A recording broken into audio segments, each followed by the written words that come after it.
Selamat pagi, nama saya Arus Susilo, saya guru fisika dari SMA Karangturi dan saya juga mahasiswa LPTK Universitas Negeri Semarang.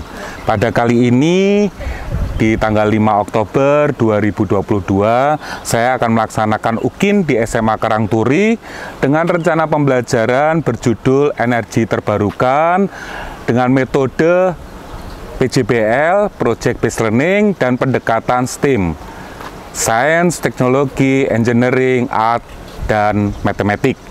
Terima kasih untuk seluruh Bapak Ibu Guru, pimpinan SMA Karangturi, serta siswa dari SMA Karangturi yang sudah mendukung dalam saya PPL ataupun ujian UKIN ini.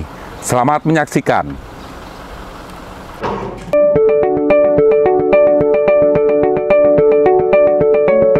Oke ya. Ya, selamat siang semuanya. Siang. Ya. Wes, mantap ya. Bertemu kembali dengan pelajaran fisika. Walaupun siang ya, seperti biasanya. Kalau siang pasti sedikit ngantuk kan? Ya. Nah, sekarang pelajaran kita untuk materi berikutnya masih bersambung dengan sampaikan ya waktu minggu-minggu kemarin.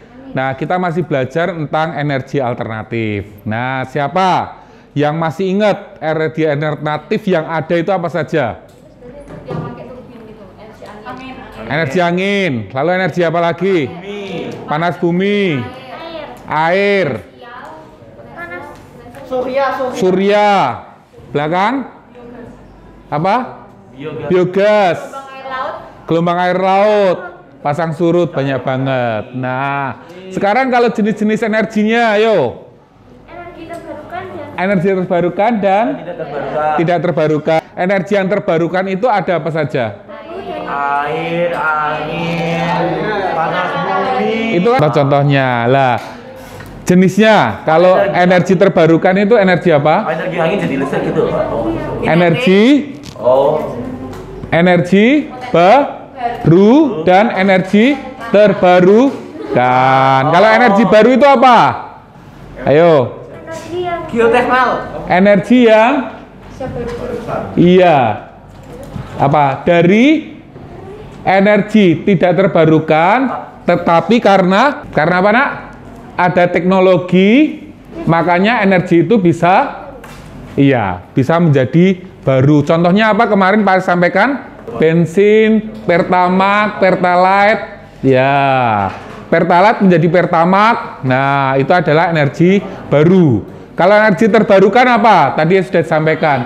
Ada angin, ada solar, ya, ada gelombang, macam-macam. Nah, kita akan lanjutkan materinya dan sudah ada tugas buat kalian. Sebelum kalian nanti presentasi untuk mind map, ya, terkait dengan energi alternatif dan dampak dari lingkungan atau dampak untuk ekonomi atau perekonomian atau orang-orang modern itu dampaknya apa?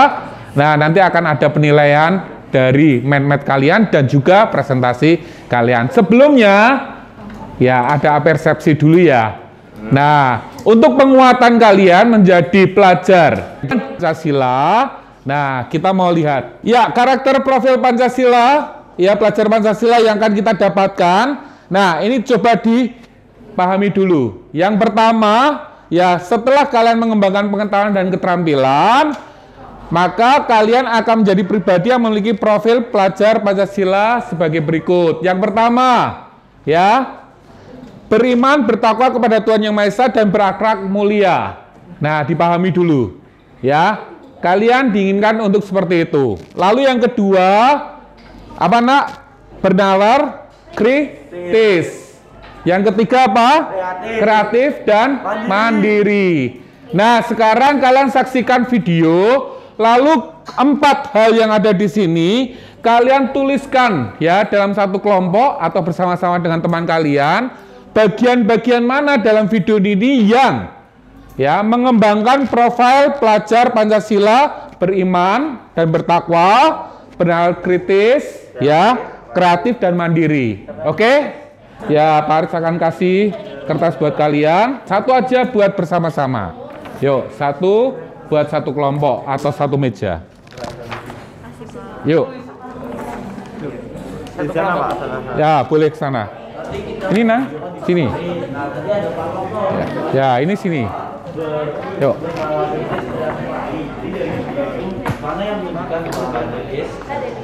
Oke. Oke ya.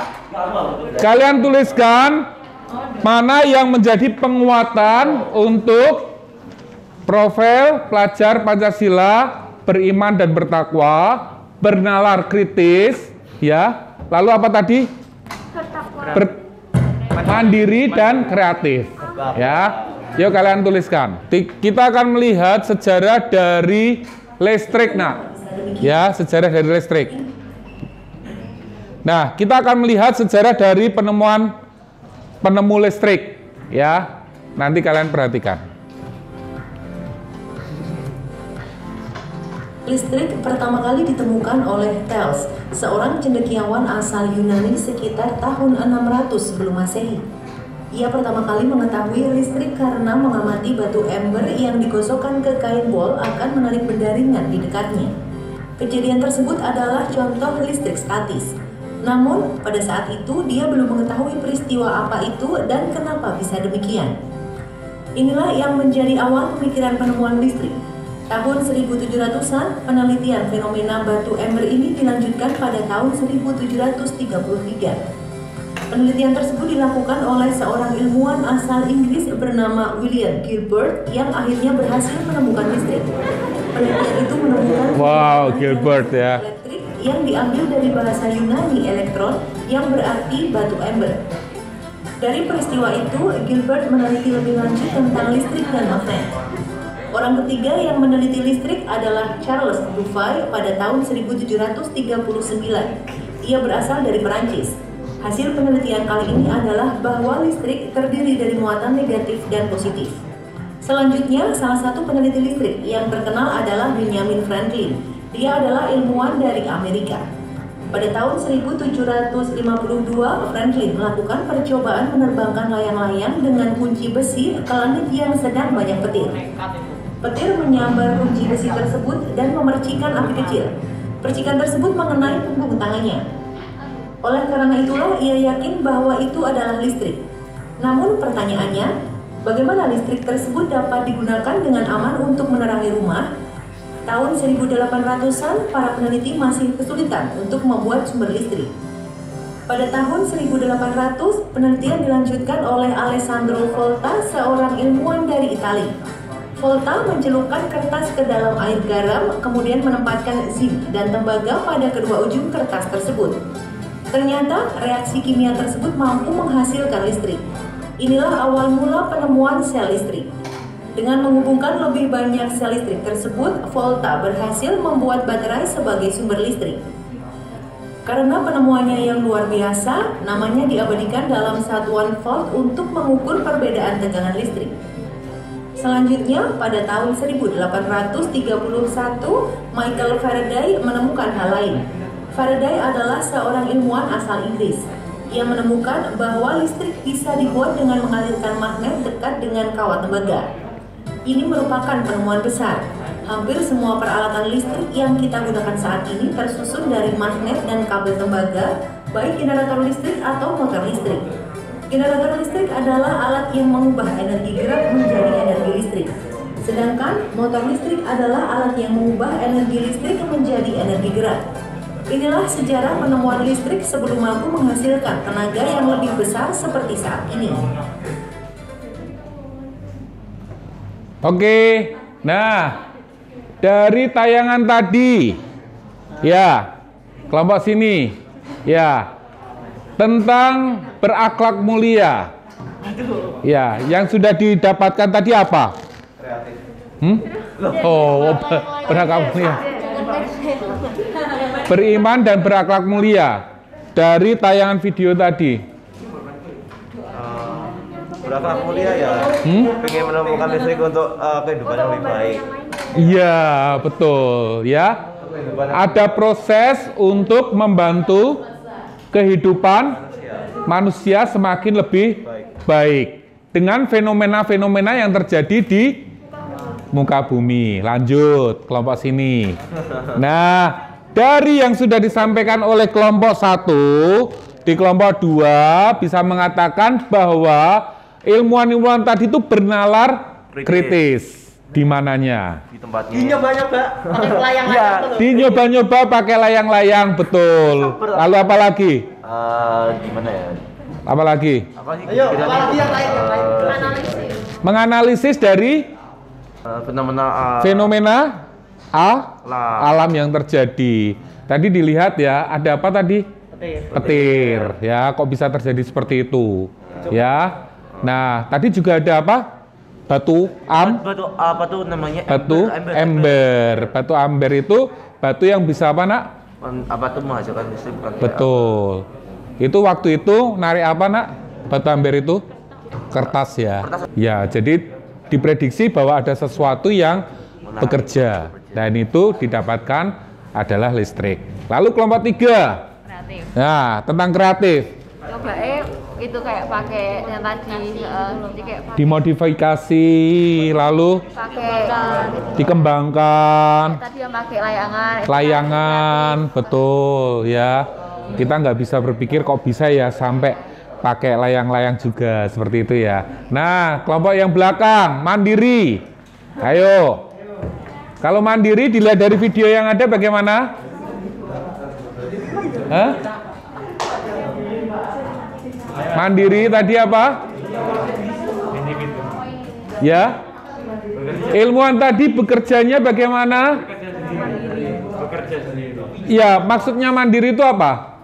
Mampu untuk memposisikan diri ke posisi yang baik. Ya. Jadi mandiri itu bukan berarti mandi sendiri, ya. Mandiri bukan berarti kerja sendiri, tetapi bisa memposisikan diri menjadi sesuatu yang baik. Bekerja untuk sesuatu yang baik. Oke, itu adalah karakter profil pelajar Pancasila yang akan kita pelajari atau kita dapatkan di jam sekarang ini. Tujuan pembelajaran itu merancang alternatif solusi berupa produk kreatif sederhana, mengurangi penggunaan energi fosil dalam bidang energi alternatif, terbarukan seperti tenaga surya, lalu tenaga mikrohidro atau tenaga energi angin sesuai kondisi di sekitar kita. Merangkai produk, mengevaluasi produk, serta mengkomunikasikan dengan baik dan persuasif. Ya, untuk pembelajaran kita saat ini, itu tujuannya. Nah, setelah kalian ya mengerjakan tugas yang Pak Aris berikan di minggu kemarin, ya kalian membuat mind map yang berisi tentang energi alternatif dihubungkan dengan kehidupan sehari-hari. Ya, jadi sekarang saatnya untuk kalian presentasi. Oke. Hah? Ya boleh. Yuk. Kelompok 3. Kasih tepuk tangan dulu dong, ya. Nah, sekarang kita lihat dulu rubrik untuk presentasinya. Ya, ini adalah tugas yang kemarin. Ya, sudah. Nah, ini rubriknya. Indikator penilaiannya ya, sistematik, presentasi. Pasti kalian sudah paham. Nilai yang sangat tinggi jika kalian runtut dan sistematik. Ya, penggunaan bahasa. Ya, sangat baik jika menggunakan bahasa yang baik, baku, dan struktur. Kejelasan menyampaikan. Sangat baik jika artikulasi jelas, suara terdengar tidak bertele-tele. Komunikatif. Sangat baik jika lebih banyak menatap audiens saat menjelaskan. Jadi tidak lihat ke bawah saja. Dan menggunakan gestur yang membuat audiens memperhatikan. Yang kelima, kebenaran tentang teori. Menjelaskan seluruh konsep esensial dengan baik dan sesuai dengan teori yang ada. Oke ya? Yuk kita kasih tepuk tangan buat kelompok 3. Nanti tanya enggak? Iya, nanti ada sesi tanya jawab ya.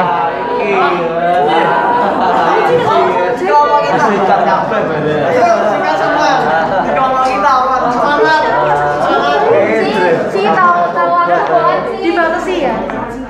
Ya, nanti dibatasi. Iya. Oke, siap? Siap. Ya, kelompok 3 akan mempresentasikan tentang energi angin. Selamat siang semuanya, kami dari kelompok 3 yang akan mempresentasikan energi angin. Kelompok 3 ini terdiri dari saya, Fiona, saya Evangeline Gabriela, nama saya Angelin, saya Novansa, saya Mehlin, saya Felicia. Dan sekarang kita akan mempresentasikan mind map kita tentang energi angin. Jadi pertama-tama kita harus mengerti terlebih dahulu apa pengertian dari energi angin.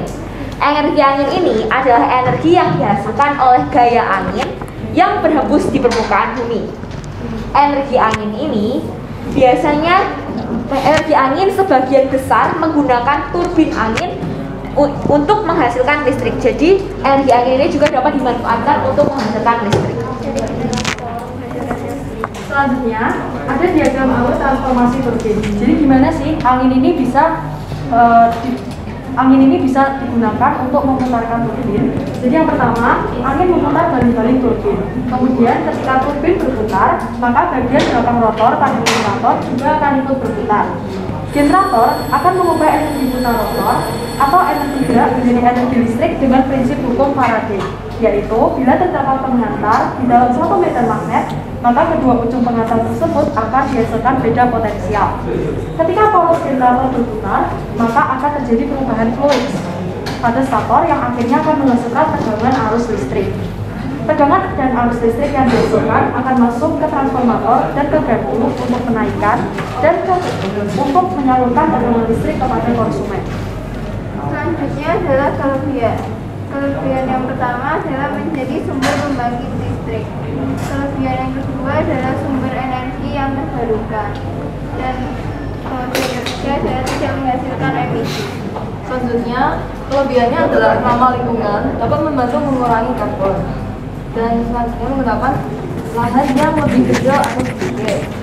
Next, kita ada kekurangan dari energi angin. Yang pertama adalah biaya instalasi yang tinggi. Dan kekurangan kedua adalah biaya perawatan yang tinggi, kemudian faktor kebisingan, faktor keamanan kecepatan angin, di mana bergantung pada angin. PLTB di Indonesia. Yang pertama, PLTB Sidrap Kabupaten Sidoarjo Grapang. Yang kedua, PLTB Solo Kecamatan Dinamo Kabupaten Jeneponto. Sekian presentasi kami, terima kasih. Iya. Itu tadi dari kelompok 3 ada Adeline, Gaby, Fafa, Fiona, Madeline, Jovanka, dan Sasa. Nah, dari yang disampaikan ada pertanyaan dari kelompok lain? Pertanyaan dapat tambah poin nggak? Ya dapat toh. Ayo. Nanti nggak bisa ngitung loh kamu.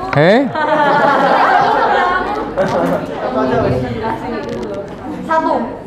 Yo. Ya. Ya. 13. Itu kan kinetik, kimia, listrik. Dan kimianya bagian mana?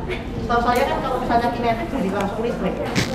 Kinetik jadi langsung listrik. Bagian kimianya di mana? Kimia di mana itu? Bingung aku. Nih ya. Ini Pak Aris geser sini. Tulisan kimianya biar kelihatan. Nah. Bagian energi kimianya itu kenapa kok ya biasanya langsung dari kinetik ke listrik ya. Kenapa ini ada energi kimianya? Yo, kelompok 3 siapa yang mau menjawab? Diskusi dulu. Aku udah siapin pertanyaan sama Pak. Lu yang di luar gimana maksudnya?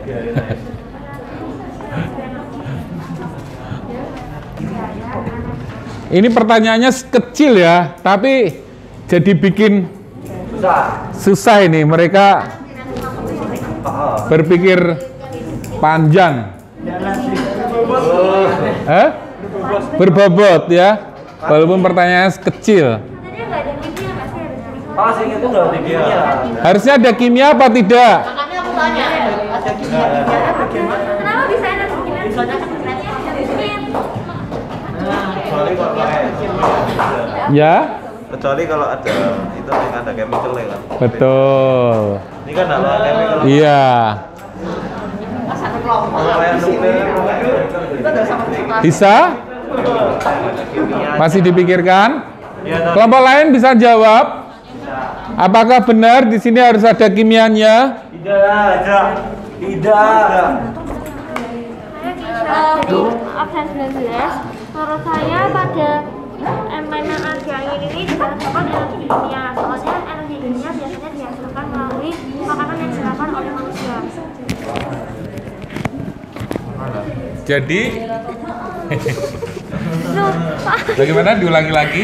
Jadi untuk energi angin ini tidak terdapat energi kimia karena biasanya energi kimia itu dihasilkan melalui makanan yang dikonsumsi oleh manusia. Oh, si Kesya mengatakan sebenarnya kalau kimia itu dibalik ya, sebelum energi kinetik.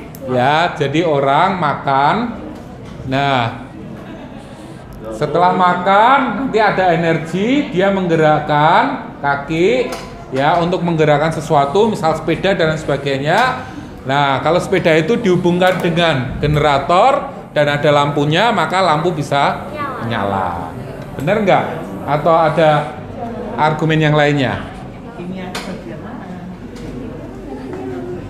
Mungkin dari kelompok 3 bisa mendapatkan sesuatu dari energi kimia di antara energi kinetik dan energi listrik.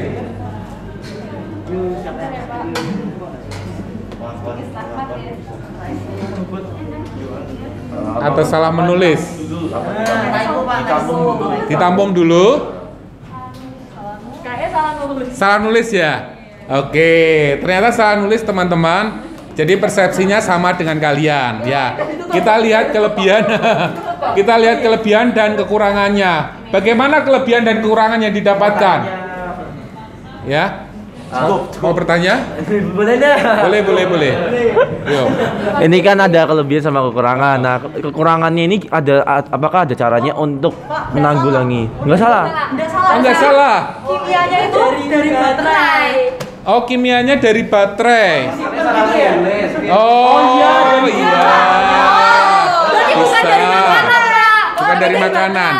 Oh, berarti ini sistemnya apa ini? Turbin kan biasanya kan ada baterai, betul Pak. Sistemnya apa? Untuk menyimpan energi. Listrik. Biasanya listrik kalau menyimpan energi itu pakainya apa toh nak? Baterai. Atau enggak pakainya penampung itu yang biasanya Baterai apa-apa. Yang lainnya nanti dicari ya. Ya, komponen listrik yang menyimpan energi listrik itu apa? Ini aku punya fotonya. Ya. Apa?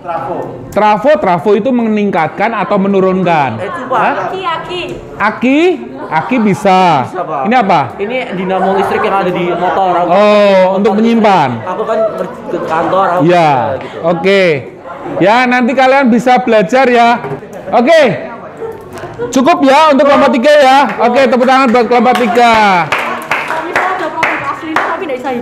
Kenapa? Kenapa? Ada produk aslinya tapi nggak bisa hidup. Ada produk aslinya, tapi nggak bisa hidup. Bisa? Mana? Ada di kelas Pak. Oh, di kelas ya, diambil ya nanti ya. Oke, kelompok selanjutnya. Maju.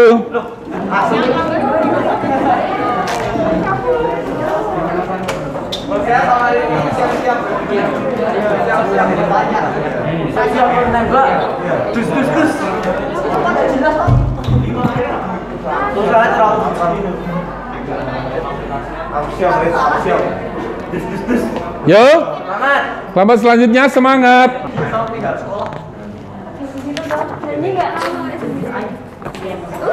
Oke, kelompok 1 dipersilakan.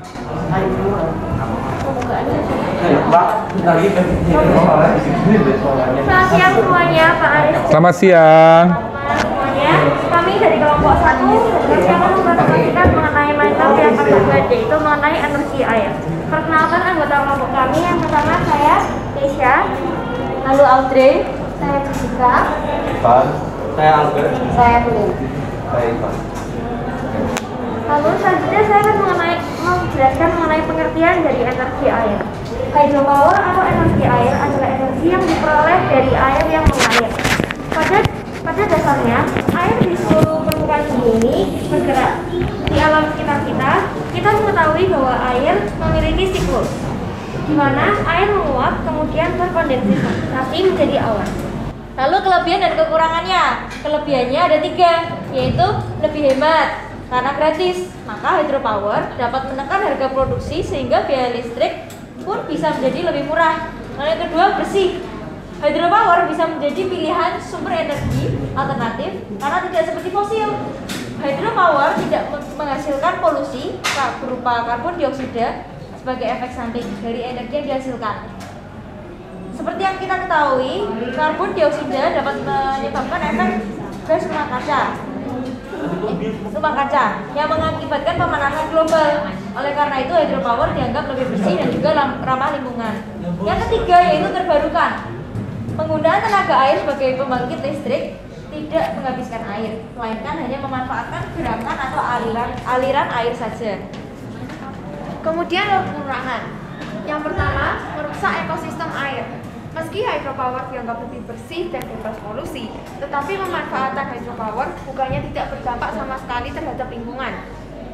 Kekurangan ini terutama berkaitan dengan kondisi ekosistem air yang bisa rusak dan bisa mengganggu kehidupan ikan dan makhluk lain di dalamnya. Yang kedua, bergantung pada debit air. Besarnya aliran air berkolerasi langsung dengan besarnya energi yang dihasilkan. Semakin kecil debit air, maka semakin kecil air yang bisa ditampung di bendungan, sehingga energi yang dihasilkan juga semakin kecil. Yang ketiga, gangguan fluktuasi alami debit sungai. Dalam memanfaatkan hydropower sebagai pembangkit listrik, biasanya air dari aliran sungai akan ditampung terlebih dahulu, kemudian dilepaskan untuk menggerakkan turbin. Pola operasi tersebut umumnya disebut peaker atau penyuplai pada saat beban kebutuhan listrik mencapai puncak.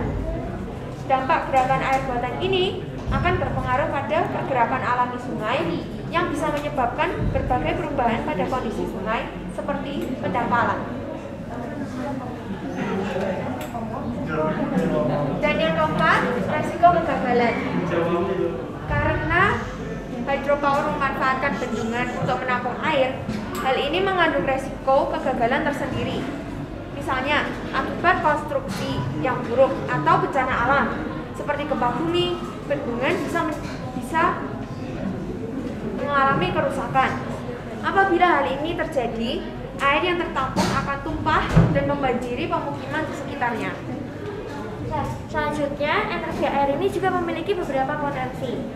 Yang pertama, potensi pembangkit tenaga listrik air di Indonesia diperkirakan sebesar 76.670 MW dan pembangkit listrik tenaga mini atau hydro yaitu sebesar 770 MW merupakan aset yang harus dimanfaatkan untuk sebesar-besar kemakmuran rakyat. Yang pertama yaitu potensi pada bendungan. Hydropower sebagian besar plant mengandalkan bendungan yang menahan air membuat waduk besar. Seringkali waduk ini digunakan sebagai rekreasi danau, seperti Danau Roosevelt pada Grand Coulee Dam di Washington negara. Yang kedua yaitu angkatan. Gates pada bendungan terbuka dan gravitasi menarik air melalui penstock, sebuah pipa yang mengarah ke turbin, lalu tekanan air terbentuk karena aliran melalui pipa ini. Yang ketiga, turbin. Air menyerang dan berubah menjadi besar. Lalu dari turbin yang terakhir ke generator di atas dengan cara yang batang. Yang paling umum jenis turbin untuk hydropower tanaman adalah Francis turbin yang sepertinya besar dengan display bengkok. Sebuah turbin dapat ditimbangkan sebanyak 172 ton dan pada gilirannya tingkat motivator 30 per menit dalam tanda kurung RPM. Menurut Yayasan Air dan Energi Pendidikan FWEE. Yang keempat, generator. Sebagai turbin base gilirannya, selain melakukan serangkaian magnet di dalam generator, giant magnet memutar terakhir tembaga coil produksi alternating current dalam tanda kurung AC dengan memindahkan elektron. Yang kelima ada transformator. Transformator tenaga listrik mengambil AC dan mengkonversi ke tegangan tinggi saat ini. Yang keenam ada daya baris. Diabalis keluar dari setiap daya tanaman datang 4 kawan. 3 tahapan daya yang dihasilkan secara simultan ditambah dengan tanah netral atau umum untuk sebuah tiga. Yang ketujuh ada keluar. Digunakan di bawah air melalui pipa, disebut terraces, dan kembali memasuki hilir sungai. Nah, prinsip kerja energi air ini, tenaga air atau hydropower menggunakan energi gerak dari aliran air untuk menghasilkan listrik. Cara yang paling umum untuk memanfaatkan hydropower ini, yaitu dengan membangun bendungan untuk membentuk tempat penampungan air. Sekian presentasi dari kami, terima kasih. Ya, tepuk tangan. Ya, ada pertanyaan? Nah, oke Ricci. Itu kan merusak ekosistem apa tuh hidupnya ikan. Nah, gimana cara solusinya untuk menanggulangi masalah ini? Itu kan katanya kekurangannya merusak ekosistem kehidupan ikan. Nah, itu gimana caranya menanggulangi masalah itu? Mungkin dengan ikannya dipindah dulu ke makanan atau di tempat khusus biar nanti sungainya itu nggak ada makhluk di sungainya. Ya, nggak terlalu banyak lah makhluk hidupnya. Oke ya. Oke, presentasinya. Oh ya, satu lagi. Itu kok potensial, sekarang komponen. Ini loh. Potensinya tuh potensi yang mana? Ini kan berjumlah angkota semua. Potensi itu soalnya Itu kan bisa potensinya. dimanfaatkan jadi handalan. Oh. Komponennya bisa dimanfaatkan juga. Ini bukan komponen, ini potensinya. Jadi potensi energi air ini dapat diterapkan melalui bendungan, angkatan, turbin, generator dan lain-lainnya. Oke, tepuk tangan ya buat kelompok 1. Nah, ya sekarang terima kasih duduk ya. Nah sekarang proyek yang sudah kalian buat. Coba ini kita lihat ini. Gak bisa nyala kok. Ya. Gak bisa nyala. Gak bisa nyala. Kenapa nggak bisa nyala? Oke. Juga ada coplok-coplok. Oh lah ini ya ininya. Oke, coba ya kita lihat. Kenapa kamu udah pakai proyeknya kalian? Nah ini masih bisa. Ini, oh ini di sini ya.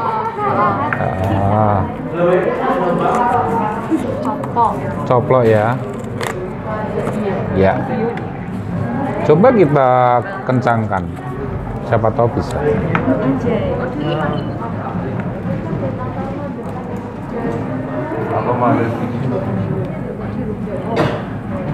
Kalau kelompok lain bagaimana proyeknya? Belum bikin.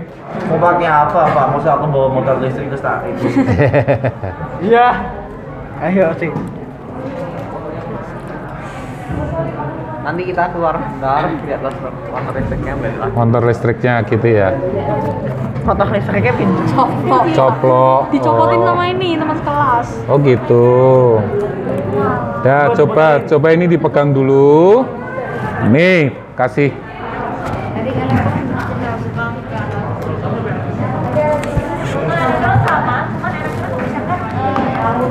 Ada tancapan nggak di situ? Sini. Nah itu. Tancapin sebentar ya. Kalau Isra berarti gimana gitu? Ya udah, nasib. Gak mau kirain. Balingnya itu terlalu. Balingnya terlalu ini ya, berat ya. Kurang tipis. Oke, ini pegangin dulu nak. Iya. Coba dengan yang ini.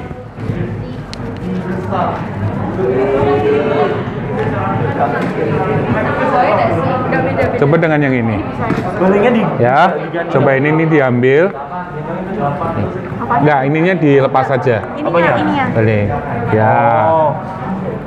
Sampai ini berhasil Ya.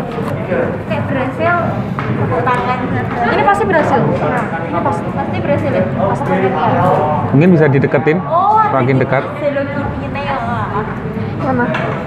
Nyala nggak? Ntar. Terus. Belum nyala. Belum. Terus. Masih terus. Udah naik terus. Nggak nyala tuh. Bentar, tunggu dulu. Nggak nyala tuh. Nah itu loh, mana tuh? Jadi madem. Udah nyala belum? Belum. Kurang kencang dari. Kurang kencang ya. Coba kalau pakai. Nah tadi agak-agak.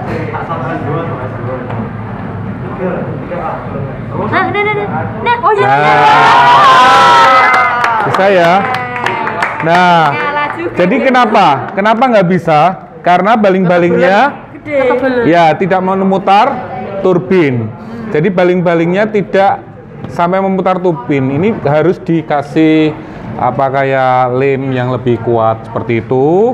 Nah, terus ininya sebaiknya jangan pakai solasi yang ini kan namanya lakban. Ada solasi khusus untuk listrik. Ya, yang hitam itu lebih kuat ya. Kalau sudah lebih kuat nanti akan seperti ini gitu. Ini kan juga pakai solasinya solasi dari listrik. Gitu ya. Nanti bisa diperbaiki ya, minggu depan bisa dikumpulkan. Oke ya. Nah,